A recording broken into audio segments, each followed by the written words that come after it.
welcome back or welcome to Hello High for another great cannabis recipe. And today is 420 and Taco Tuesday.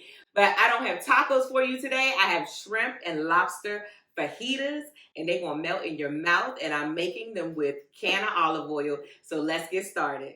For this recipe, you'll need some colorful bell peppers, onions, a pound of shrimp, a half a pound of fresh lobster, and I'll make sure I leave the rest of the spices below. Now, I used a T-check to test the potency of the olive oil before I started, and it was out of range for the T-check.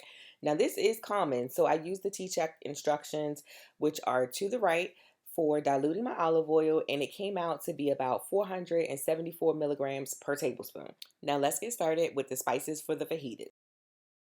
In a small bowl, add 2 teaspoons of chili powder, 1.5 teaspoons of cumin, 1 teaspoon of paprika, a half a teaspoon of coriander, 1 teaspoon of salt, a half a teaspoon of black pepper, and use a fork or whisk to combine.